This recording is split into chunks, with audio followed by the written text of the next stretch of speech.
Assalamualaikum warahmatullahi wabarakatuh dan selamat pagi. Oke, pada saat pagi hari ini, pertama-tama Bapak ucapkan puji syukur kehadirat Tuhan Yang Maha Esa atas kesempatan yang masih diberikan kepada kita untuk dapat bertatap muka walaupun ya secara media melalui proses online. Bersyukur masih bisa dapat ketemu. Apa kabar pada saat pagi hari ini adik-adikku sekalian? Berharap pada pagi hari ini adik-adik berada dalam kondisi sehat dan juga siap untuk mengikuti proses pembelajaran. Dan pada saat pagi hari ini kita akan belajar atau melanjutkan pertemuan yang ketiga untuk mata pelajaran kimia. Kita akan masuk ke bab 2 tentang struktur atom. Oke, apakah sudah siap belajar pada saat pagi hari ini? Kalau sudah, kita lanjut ya pada pembahasan materi sebagai berikut.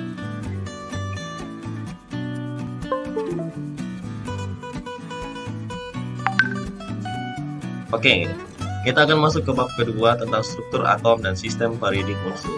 Namun, spesifiknya pada pagi hari ini kita hanya membahas untuk struktur atom saja dulu ya, karena materinya cukup luas dan cukup panjang dan juga sudah mulai cukup berat untuk dipahami. Jadi kita adik-adik dimohon simak ya dengan seksama untuk pertemuan pada saat pagi ini.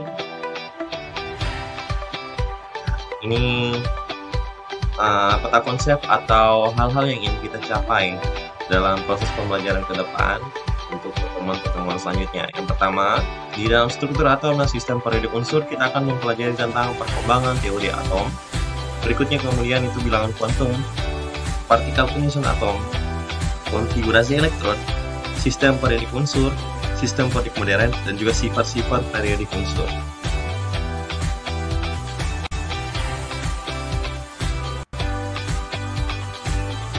Nah, yang pertama, kita akan masuk dalam perkembangan teori atom. Bagian materi yang tidak dapat dibelah atau dibagi kembali itu dinamakan dengan atom. Atom berasal dari kata Yunani, itu atomos, yang berarti tidak dapat dibagi. A itu artinya tidak, dan tomos itu terbagi, jadi tidak dapat terbagi. Jadi atom berasal dari bahasa Yunani, yang berarti bahasa Yunani atomos, yang berarti sebuah materi yang tidak dapat dibelah atau dibagi kembali, disebut dengan atom. Dan perlu adik-adik ketahui, atom ini merupakan unsur penyusun paling dasar semua makhluk hidup, termaksud di hewan, tumbuhan, dan juga manusia ada namanya atom, karena atom adalah partikel paling kecil pembentuk unsur makhluk hidup.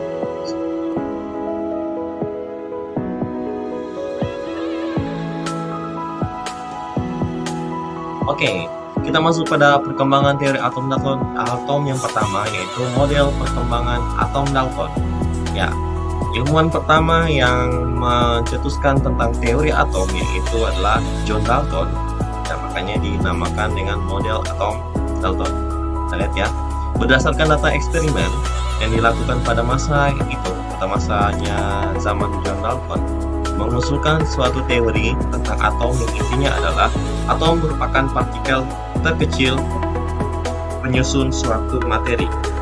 John Dalton menegaskan atom adalah materi atau partikel terkecil penyusun dari suatu materi. Jadi ya, unsur paling dasar yang menyusun suatu materi atau menyusun suatu kehidupan itu adalah atom. Dan bentuk atom itu kalau secara mikroskopis yang kita lihat dengan alat bantu, atom itu berbentuk seperti bola pejal bulat seperti ini. Ini teori atom menurut Dalton. Dalton mengibaratkan atom seperti bola pejal, seperti yang ada di slide seperti ini. Ini gambar dari ilmuwan John Dalton. Siapa yang kenal dengan John Dalton? Siapa tahu ada nomor WA-nya, teman-teman? Silakan tanyakan. Meskipun beliau sudah meninggal ya, jadi ya cari infonya di Google aja. Berikutnya, untuk teori yang kedua, itu model atom Thomson atau Yang dinamakan ini adalah J.J. Thomson. Dia menemukan teori atau mengembangkan teori atom Dalton yang jadi dinamakan model atom Thomson. J.J. Thomson menurut teorinya, atom Dalton, atom dapat bergabung dengan atom lain sehingga membentuk molekul atau membentuk namanya ion. Model atom Thomson menggambarkan bahwa atom berbentuk seperti bola yang bermuatan positif dan juga dengan elektron yang bermuatan negatif yang tersebar merata di permukaan bola tersebut. Jumlah elektron yang tersebar pada permukaan atom sama dengan muatan positif bola tersebut karena atom bersifat netral.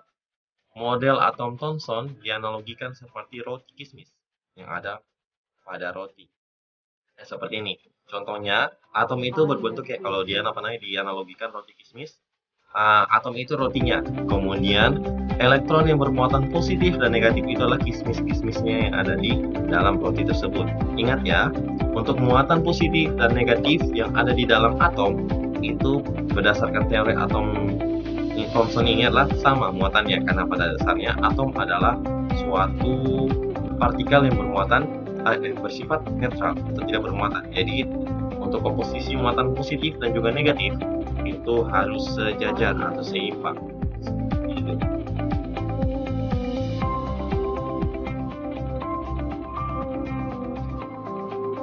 Nah, ini adalah gambar dari J.J. Thomson.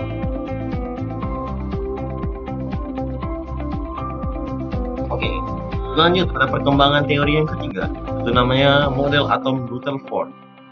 Rutherford melakukan eksperimennya dengan menembakkan sinar alfa pada lempeng tipis AU atau emas. Dari eksperimennya diketahui bahwa berkas jalannya sinar alfa setelah menembus lempeng tipis ada yang diteruskan, ada yang dibelokkan, dan ada juga yang dipantulkan. Nah, seperti pada gambar ini. Nah, ini ya, Rutherford menembakkan suatu sinar alfa pada lempeng emas. Lempeng emas ini yang warna kuning ini. Ya, dari eksperimennya diketahui bahwa berkas sinar alfa ini ada yang diteruskan. Nah, ada adik-adik lihat gambarnya. Ada yang diteruskan. Ya, gambar yang tembus ini ada beberapa sinar yang menembus lempeng emas. Kemudian ada juga yang dibelokkan. Nah, belokkan ke kiri, belokkan ke kanan, belokkan ke belakang. Nah, kemudian ada juga yang dipantulkan kembali. Maksudnya dipantulkan ini ya ke belakang ini, kemudian juga dipantulkan kembali ke sinar alfa tersebut. Sumber sinar alfa tersebut. Jadi secara kesimpulan, ini gambar dari model atom Rutherford ya, seperti gambar ini. Nah, model atom Rutherford, atom terdiri atas inti atom yang pejal dan bermuatan positif dan juga elektron yang mengitari inti atom tersebut. Ya, ini adalah model atom Rutherford. Maksudnya, ya atom itu adalah seperti bola pejal yang di tengah-tengah ini adalah inti atom itu bermuatan positif. Kemudian yang melingkari ini bola-bola biru ini, yang melingkari ini itu adalah muatan negatifnya atau muatan elektron yang melingkari inti. Jadi inti berada di tengah-tengah atom, sedangkan muatan elektron negatifnya itu atau elektron itu mengelilingi inti atomnya. Seperti itu. Sejauh ini ada yang mau ditanyakan? Kalau ada silakan tanyakan ya di WhatsApp, Bapak tunggu WA-nya.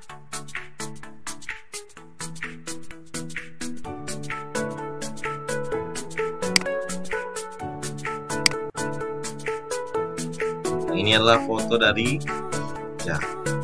Rutherford, seorang ilmuwan kimia.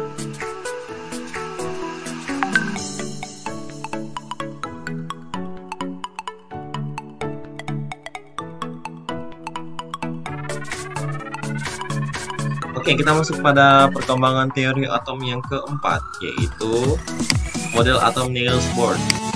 Model atom Niels Bohr. Niels Bohr pada tahun 1913 kemudian menyempurnakan model atom dari Rutherford itu berdasarkan pengamatannya pada spektrum garis atom hidrogen. Elektron berpindah ke tingkat energi yang lebih tinggi dengan menyerap energi atau dikatakan eksitasi. Elektron berpindah ke tingkat energi yang lebih rendah dengan mengeluarkan energi atau emisi. Jadi, secara singkatnya seperti ini. Ketika elektron itu berpindah pada tingkatan energi yang lebih tinggi, itu akan menyerap energi atau eksitasi namanya. Kemudian, elektron yang berpindah pada tingkatan energi yang lebih rendah itu akan mengeluarkan energi atau dikatakan namanya emisi. Nah, coba lihat gambar ini ya.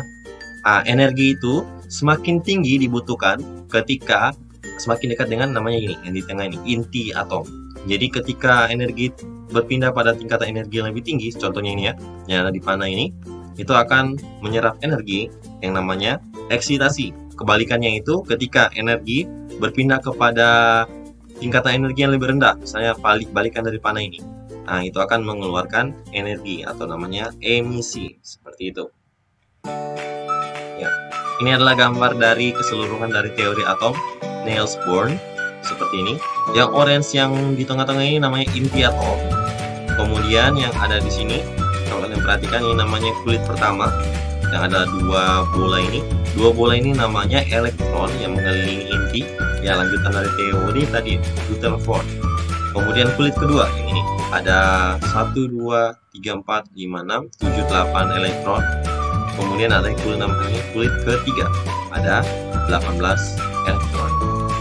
Ini contohnya, ketika salah satu elektron ini, misalnya elektron kulit ketiga ini mau pindah ke elektron kulit kedua, itu artinya energi yang ada di sini, yang di kulit ketiga mau berpindah ke kulit kedua, itu naik ke tingkat energi yang lebih tinggi.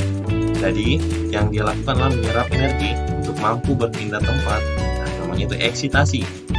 Nah, kalau kebalikannya, contoh kita ambil ya, ini kulit pertama. Yang di kulit pertama ini ada nih elektron, energinya mau pindah nih ke kulit yang ketiga. Nah, ini namanya tingkatan berpindah ke tingkatan energi yang lebih rendah. Nah, itu energinya akan mengeluarkan energi. Nah, kemudian itu namanya emisi. Nah, seperti itu gambarannya kira-kira. Bagaimana adik-adik bisa mengerti ini? Kalau tidak, pause dulu videonya, kemudian putar kembali sampai kalian bisa mengerti. Kalau tidak, silakan tanyakan di WA ya, apa itu ya kalian.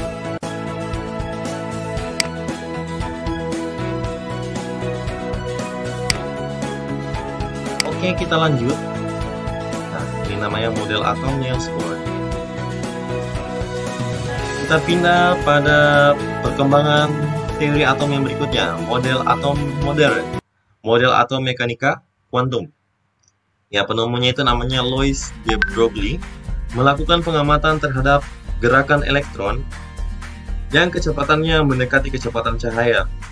Dari hasil penelitian tersebut, disimpulkan bahwa elektron dalam atom dapat bersifat partikel dan bersifat gelombang.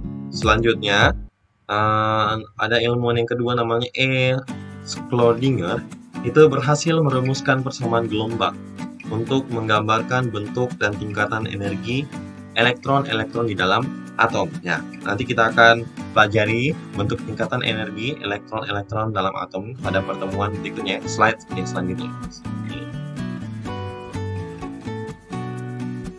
Nah, ini yang dimaksudkan tadi, bilangan kuantum atau tingkatan-tingkatan energi yang ada pada atom. Secara garis besar, bilangan kuantum terbagi menjadi 4. Yang pertama itu namanya bilangan kuantum utama atau simbolnya itu n kecil. Yang kemudian yang kedua ada namanya bilangan kuantum azimut, itu simbolnya L kecil. Kemudian ada namanya yang ketiga bilangan kuantum magnetik atau MS. Kemudian ada namanya bilangan kuantum spins. 4. Kita lihat bilangan kuantum yang pertama, itu bilangan kuantum utama atau disimbolkan dengan huruf N. Bilangan kuantum utama menyatakan nomor kulit atom. Maaf ya, sekali lagi. Bilangan kuantum utama menyatakan nomor kulit atau tingkat energi orbital. Bilangan kuantum utama mempunyai nilai, dia bernilai positif dimulai dari angka 1, 2, 3, dan juga 4. Dan seterusnya itu berbilangan bulat positif. Sekali lagi ya, bilangan kuantum utama menyatakan nomor kulit atau tingkat energi orbital. Jadi bilangan kuantum utama ini atau disimbolkan dengan N, menyatakan nomor kulit atau tingkat energi dari orbital. Kemudian, bilangan kuantum utama ini mempunyai nilai dimulai dari 1, 2, 3, 4, dan seterusnya. Itu merupakan bilangan bulat positif. Nah, seperti ini ya. Contohnya, bilangan kuantum yang nilainya sama dengan 1. Ya, seperti gambar ini. Nah, ada panel seperti ini, nanti ada cara pengisiannya. Kita akan pelajari pada materi selanjutnya. Jadi ini Papa belum tekankan. Ini namanya pengisian menurut aturan Aufbau. Nanti kita pelajari pada slide selanjutnya ya, atau mungkin pertemuan minggu depan. Nah, contohnya kulit pertama atau bilangan kuantum utamanya n sama dengan 1 itu terletak di kulit K. Kemudian kulit L itu nilai bilangan kuantum utamanya itu sama dengan n sama dengan 2. Kulit M itu nilai bilangan kuantumnya itu sama dengan 3. Kulit N itu nilai bilangan kuantumnya itu sama dengan 4. Kulit O itu nilai bilangan kuantumnya sama dengan 5. Kulit P 6 dan Q juga sama dengan 7 seterusnya. Jadi kalau dilihat kembali ke gambar ini, N sama dengan 1 berarti ini adalah kulit K. N sama dengan 2 itu kulit L. Ada subkulit lagi ini namanya subkulit, ada sub S, 2S, 2P, itu namanya subkulit. Nanti kita pelajari di pertemuan selanjutnya ya. Dan seterusnya sampai N sama dengan 7 ada nama kulitnya seperti itu.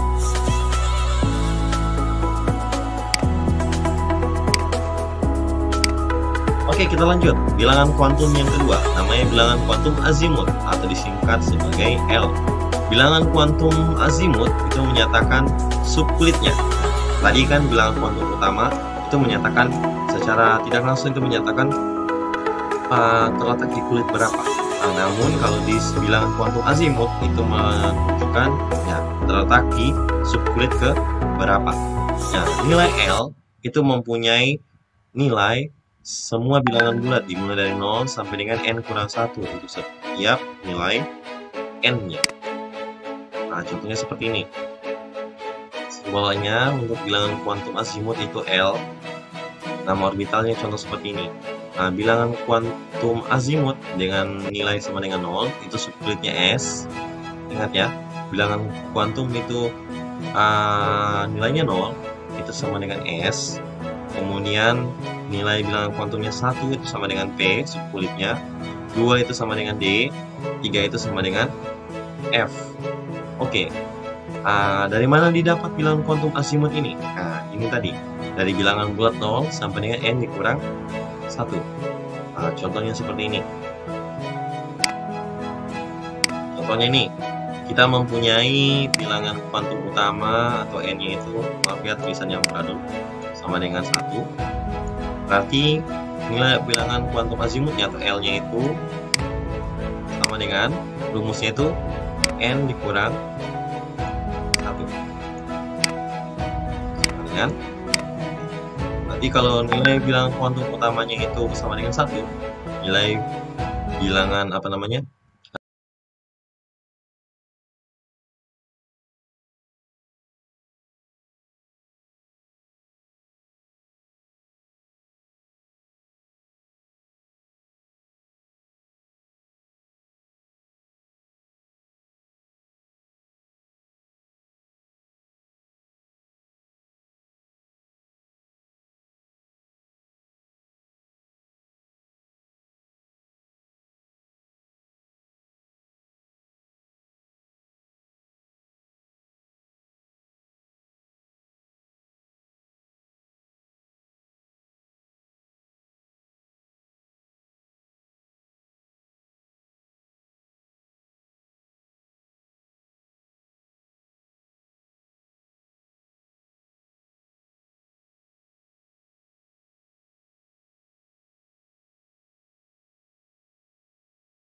kalau ada yang mau ditanyakan, silahkan ditanyakan. Jangan lupa kirimkan pertanyaannya ya di WA, biar Bapak jawab setelah kalian chat. Contohnya seperti ini, yang tadi sudah digambarkan. N sama dengan 1.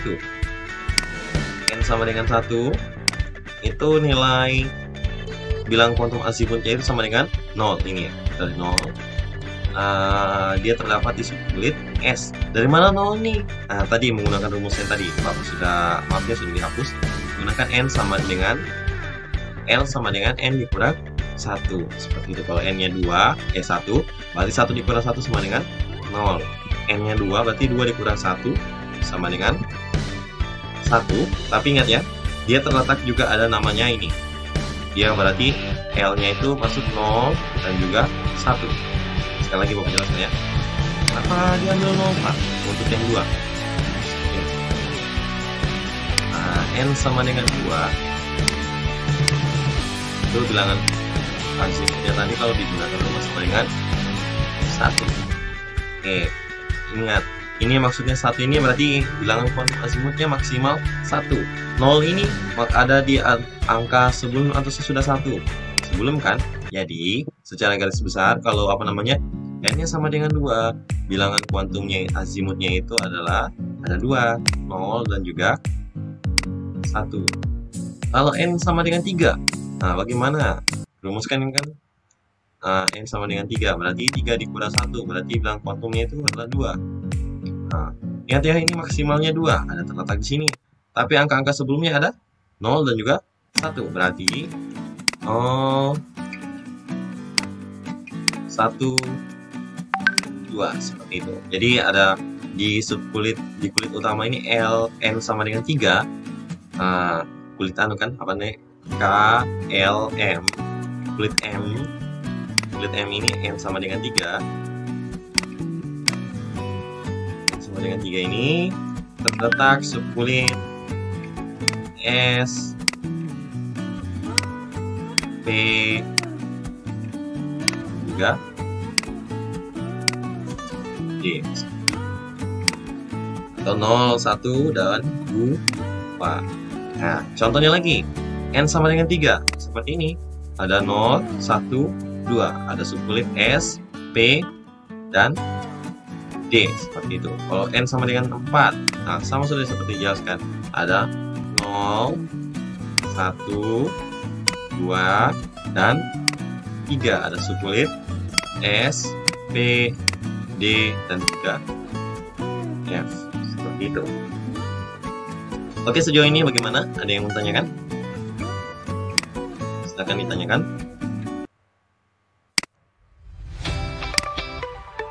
Oke, kita lanjut. Pada poin ketiga, itu bilangan kuantum magnetik atau M. Bunyi seperti ini.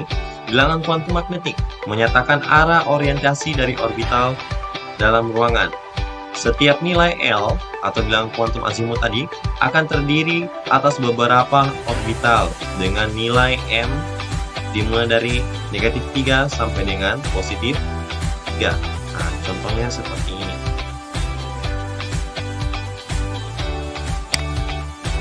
Contohnya seperti ini.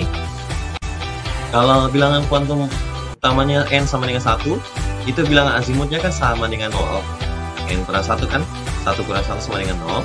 Maka bilangan kuantum magnetiknya, atau M itu sama dengan 0 juga, karena tidak ada positif atau negatif 0. Nah, kalau di N sama dengan 2. Nah, N sama dengan 2, tadi bilangan kuantum azimutnya kan ada 0 dan juga 1, terletak di orbital subkulit S dan juga P. Nah, bilangan magnetiknya itu menyesuaikan dengan bilangan kuantum azimutnya, ada positif negatifnya. Nah, kalau 0 berarti sama dengan 0 tetap.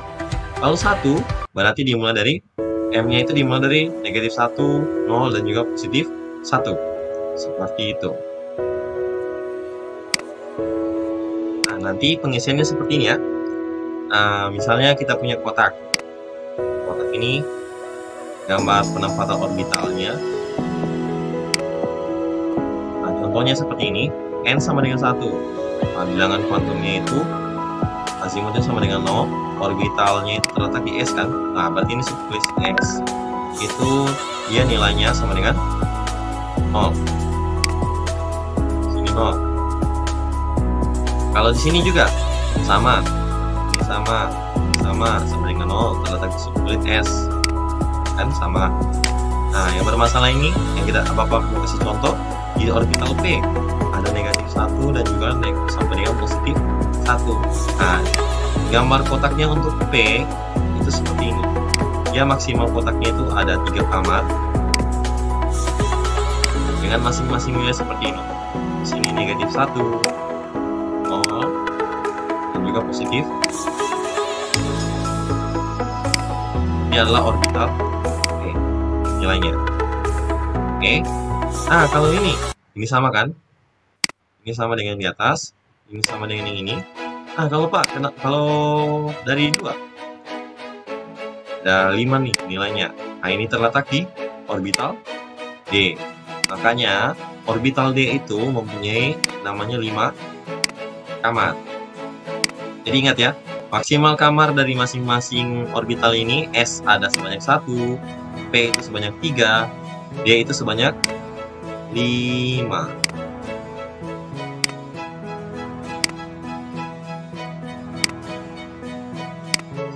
Dengan nilainya masing-masing negatif 2, negatif 1, 0, 1, dan positif.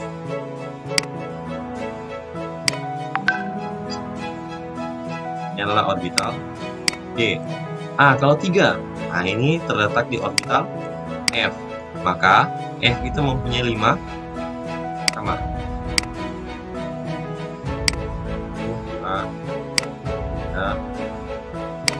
4, maaf, F itu 7, 6, D itu ada 5.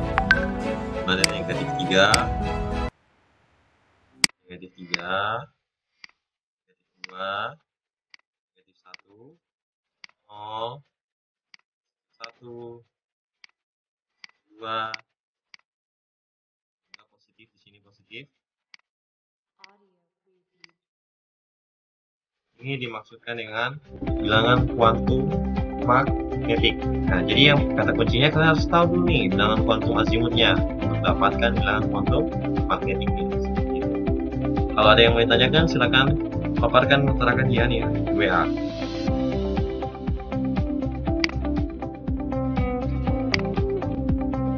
Kita lanjut bilangan kuantum yang berikutnya.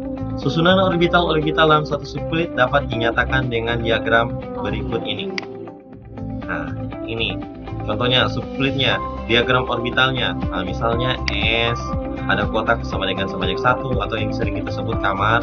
P itu kamarnya ada 3, 1, 2, 3.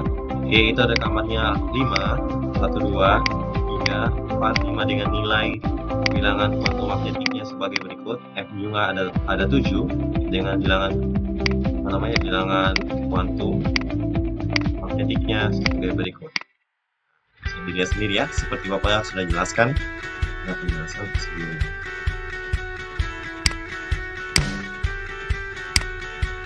Oke, kita lanjut pada bilangan kuantum yang berikutnya, namanya bilangan kuantum spins atau disimbolkan sebagai S.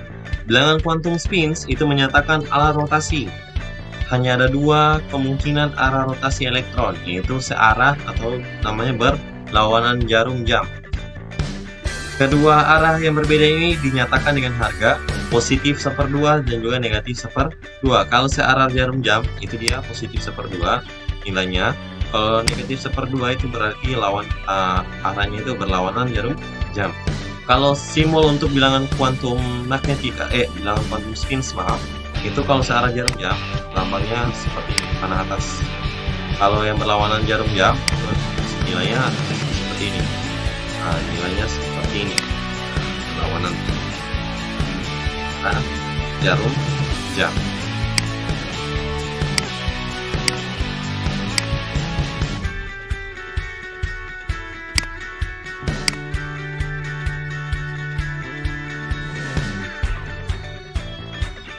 Oke, kita lihat di sini.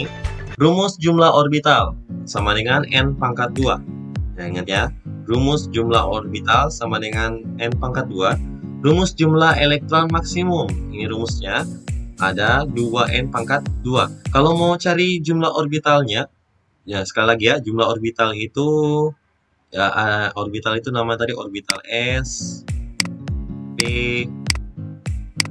G, dan juga F, itu namanya orbital.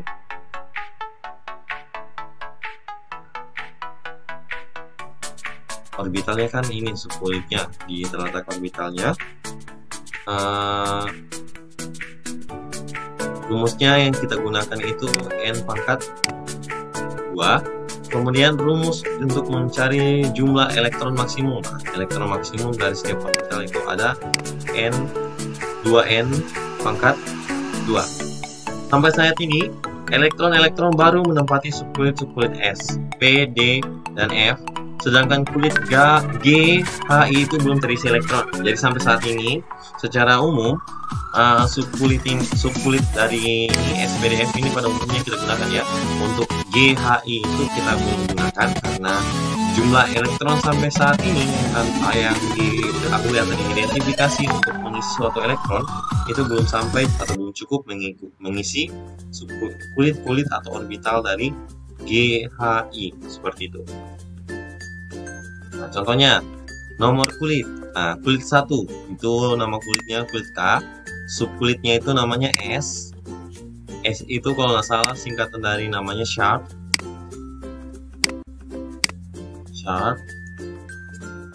RP. Kemudian P ini namanya prinsipal, D maaf aku sudah lupa, F juga saya sudah lupa. Nanti coba cari di internet apa panjangan dari nama subkulit ini. Nah, kita kembali ya. Untuk nomor kulit contoh, misalnya kulit pertama disimbolkan itu K, subkulitnya S, jumlah orbitalnya itu 1, elektron maksimalnya itu sebanyak 2. Nah, contohnya seperti ini. Bilangan kuantum utamanya sama dengan 1. 1 ya. Nah, kemudian ya 1 ini bilangan kuantum azimutnya terlihat N kurang 1. Nah, N kurang 1 nanti 1 kurang 1 rumusnya sama dengan 0. Oh, dia terletak di subkulit apa? Yang nilai anunya bilangan azimutnya 0. S. Seperti itu. Kemudian jumlah elektronnya maksimumnya berapa? Ingat ya. Kamar dari orbital S itu hanya sebanyak ini 1. Maksimum elektron di sini hanya terdapat terisi 2. Ya, seperti ini. Elektron itu digambarkan tadi dengan spins yang pengisiannya dari atas ke bawah seperti itu. Jadi jumlah elektronnya 1 dan juga 2. Maksimal dari orbital S itu sebanyak 2 saja. Kalau di P, orbital P ini lanjut ya. Ini S berarti di sini lanjut dulu ya. Di kulit kedua ada kulit I, KL maaf ya, L. Itu kulit L, N sama dengan 2. Itu terletak di kulit L, subkulitnya ada S dan P. Teman-teman bisa cari sendiri. Nilai N kan 3. Nah, 3 dikurang 1 berarti 3 dikurang 1 2. Nah, 3 dikurang 1 2 berarti nilai bilangan kuantum azimutnya itu 0. Maaf ya, kulitnya 2 berarti nilai bilangan azimutnya itu 1, berarti nilainya 0 dan juga 1. Dia subkulitnya itu S dan P ya seperti ini. S tadi kotaknya sebanyak 1, P kotaknya berapa tadi? 3 ya. 3 1 2 3 seperti ini. Nah, maksimal elektron untuk menempati ini sebanyak ya seperti tadi 2, masing-masing kotak ada 2, 1 2 3 4 5 dan 6. Di sini 7 8. Jadi maksimal elektron yang terletak di subkulit kedua itu ada 8. Kalau D, maksimum elektronnya. Nah, ini tadi subkulit ketiga maksimal elektronnya ada 18 elektron. Ya, kita kembali ya. Ada subkulit S, itu dia ada 1, kotak 1. Oke, itu ada 3, 2,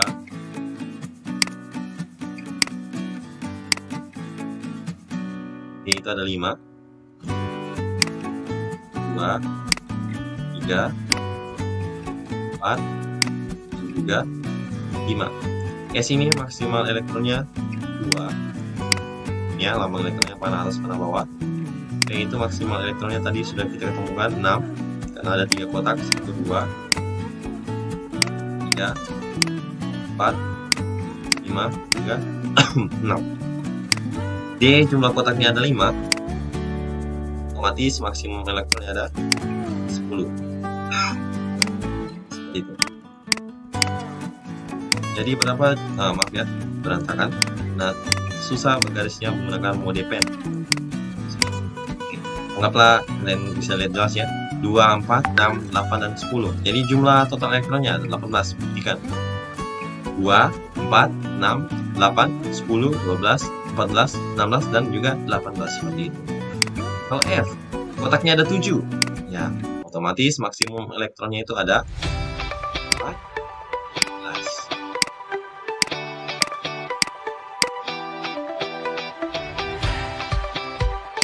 14. Jadi, nah, kulit keempat atau nama kulitnya N, subkulitnya S, P, D, F, jumlah orbitalnya itu sebanyak 16, jumlah elektronnya sebanyak 32, seperti itu. Dan seterusnya, nanti bisa dilihat. Berarti kalau G, berapa kamar? 9. H, ada berapa kamar? I, 11. I, ada 13 kamar. Namun pada dasarnya, ya, kita hanya mempelajari itu pada tingkatan seperti saja dulu. Oke. Sejauh ini ada yang mau tanyakan? Untuk pembelajaran ini, soal bilangan kuantum, kalau ada silakan tanyakan di WA ya. Oke, kita lanjut. Partikel penyusun atom. Proton dan neutron berada di inti atom yang disebut dengan nukleon. Proton bermuatan positif, elektron itu bermuatan negatif, sedangkan neutron itu bermuatan tidak bermuatan, seperti itu. Jadi pada dasarnya partikel penyusun atom itu ada 3, namanya proton, elektron, dan juga neutron. Proton itu bermuatan positif, elektron itu bermuatan negatif, sedangkan neutron itu tidak bermuatan. Ya, susunannya di dalam atom itu, nah, kalian bayangkan atom itu bentuknya bulat. Atom itu bentuknya bulat. Di tengah-tengah atau di inti atom itu ada elektron dan juga proton. Gitu. Nah, disebut dengan inti atom atau namanya nukleon. Nah, sementara neutron itu, ya, dia terbentuk akibat interaksi antara positif atau proton ini dengan negatif yang berbentuk elektron ini, yang terbentuk namanya neutron yang tidak bermuatan. Jadi pada dasarnya partikel penyusun atom ini ada 3 ya, proton, elektron, dan juga neutron. Seperti itu. Oke, berikutnya komposisi atom. Nah, untuk komposisi atom ada namanya nomor atom. Nomor atom unsur menunjukkan jumlah proton dalam inti. Dengan demikian, nomor atom menunjukkan jumlah elektron dalam unsur. Nomor atom dilambangkan dengan simbol Z. Nah, seperti itu. Contoh ya. Contohnya kita punya simbol atom itu ada X. Nomor atom itu disimbolkan dengan Z dan juga disimbolkan dengan Z ya. Di sini nomor massa disimbolkan dengan A kapital.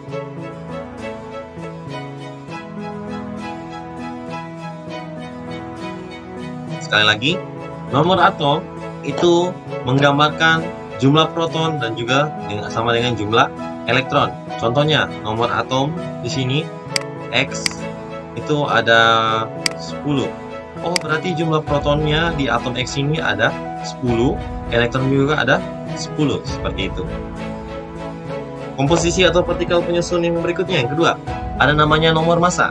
Nomor massa dilambangkan dengan huruf A. Nah, jadi sama seperti tadi, Bapak simbolkan X. Sini Z. Sini juga A, nomor atom yang di bawah, nomor massa yang di atas. Nomor massa digunakan untuk menentukan jumlah nukleon dalam suatu atom. Nukleon adalah partikel penyusun inti atom terdiri atas proton dan neutron.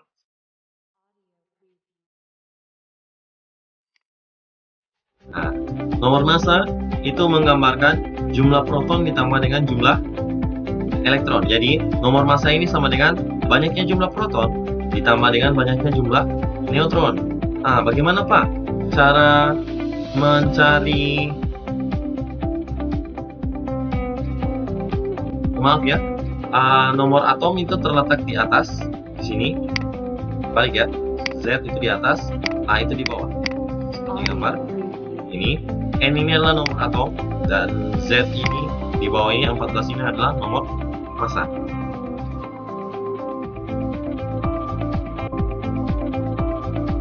Nah, ini gambarnya. Notasi komposisi atom. Dalam penyusunan atom dinyatakan lambang sebagai notasi sebagai berikut. Contohnya, X itu adalah simbol atom. X ini adalah simbol atom. A ini adalah nomor atom. Z ini adalah nomor massa.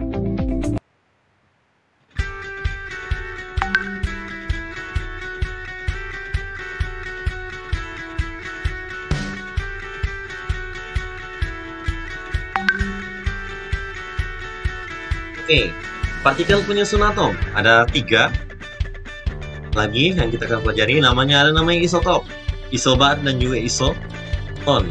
Nah, ingat ya, isotop adalah unsur-unsur sejenis yang memiliki nomor atom yang sama, namun nomor massa yang berbeda. Contohnya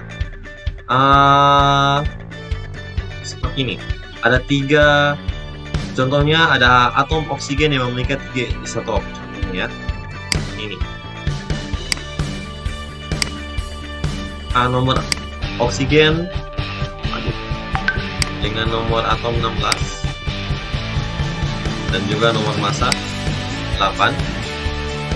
Oksigen dengan nomor atom 16, nomor massa 9.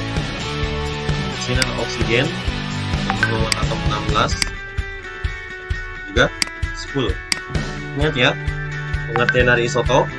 Isotop adalah unsur-unsur yang sejenis ya.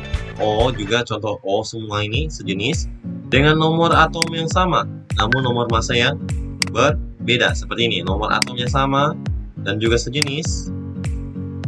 Ini sama juga sejenis. Itu dikatakan isotop, walaupun nomor massanya berbeda, 8, 9, dan 10. Seperti itu. Isobar. Nah, isobar adalah atom dari unsur-unsur yang berbeda yang mempunyai nomor atom yang berbeda. Nomor atom yang berbeda, tetapi memiliki nomor massa yang sama. Seperti itu. Memiliki nomor atom yang berbeda, tetapi memiliki nomor massa yang sama. Kebalikan dari isotop. Isoton. Isoton adalah atom yang dari unsur-unsur yang berbeda mempunyai nomor atom berbeda dan juga mempunyai nomor neutron yang sama. Nah, contoh dari isoton ini sebagai berikut. Contohnya, ini ada C13.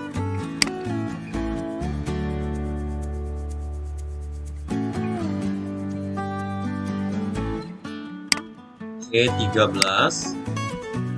6, dan juga N714. Dikatakan isoton adalah atom dari unsur yang berbeda yang mempunyai nomor atom yang berbeda. Nomor atom itu adalah simbol ini ya. Ini C kan, C dan juga N itu sudah simbolnya berbeda dan mempunyai jumlah nomor atom yang berbeda. Nah, nomor atomnya jelas berbeda ya. Ini 14, ini 13, nomor massa. Nomor atom di bawah ada 7 dan juga 6 yang berbeda, tetapi nomor neutronnya atau jumlah neutronnya sama. Nah, bagaimana cara menentukan jumlah neutron? Seperti ini. Neutron atau N sama dengan nomor massa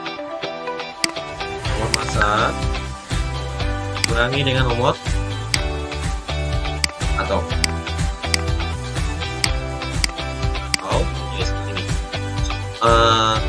Neutronnya N. Kita lihat ya, N sama dengan 14, 7. Berapa? Berarti nomor masanya berapa? 14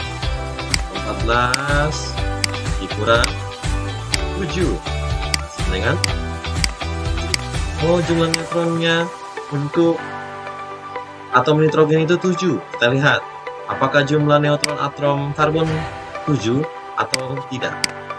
Lihat, nomor massa untuk karbon 13, nomor atomnya itu 6. Nah, kita lihat N sama dengan atau neutron sama dengan nomor massa kurangi nomor atom. Nah, sama dengan 13 kurang 6. 13 kurang 6 berapa? Nah, 7. Oh, sama, neutronnya sama ya. Jadi ini yang dikatakan isoton. Isoton adalah atom dari unsur-unsur yang berbeda. Ini unsur berbeda, karbon dan nitrogen, mempunyai nomor atom yang berbeda pula, dan juga nomor jumlah neutronnya. Namun jumlah neutronnya sama, itu kesamaannya. Jadi bisa dipahami ya, isoton itu singkatannya adalah nomor atom dari unsur-unsur yang berbeda yang mempunyai nomor atom berbeda tetapi jumlah neutron yang sama. Nah, cara mencari neutron itu kalian kurangi nomor massa atau nomor massanya dengan nomor atom dari suatu unsur tersebut. Nah, maka akan didapatkan jumlah neutronnya seperti itu.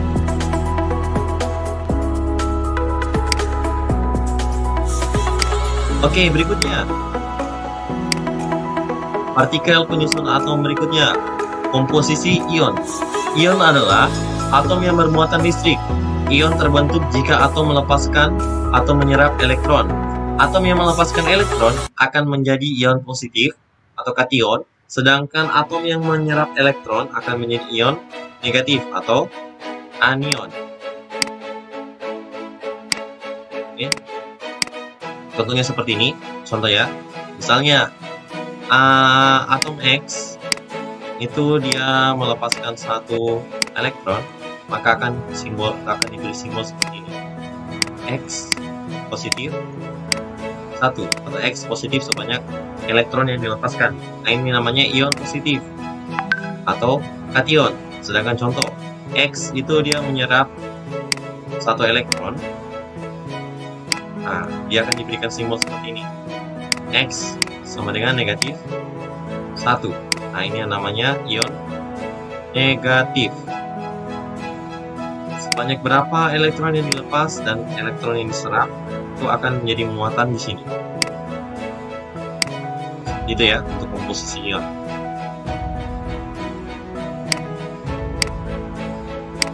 Oke, untuk konfigurasi elektron kita akan bahas pada pertemuan selanjutnya. Sejauh ini untuk pertemuan saat ini ada yang mau ditanyakan? Silakan ketikkan pertanyaan adik-adik di WA, Bapak tunggu ya. Kemudian untuk pertemuan kita pada saat pagi hari ini cukup sekian. Jika ada kesalahan kata atau penjelasan Bapak yang kurang jelas atau tidak dimengerti, Bapak mohon maaf. Sampai ketemu di pertemuan selanjutnya. Dan Bapak berharap kalau ada pertanyaan jangan disimpan-simpan, silakan ketikkan di grup WhatsApp kalian ya, Bapak tunggu. Oke, sampai jumpa di video selanjutnya atau pertemuan selanjutnya. Dan setelah ini, seperti biasa, Bapak harapkan setelah ini kalian bisa membuat kesimpulan masing-masing dari materi yang telah kalian pelajari. Oke, cukup sekian Bapak akhiri pertemuan pada saat pagi hari ini. Sampai jumpa di pertemuan selanjutnya. Bye-bye.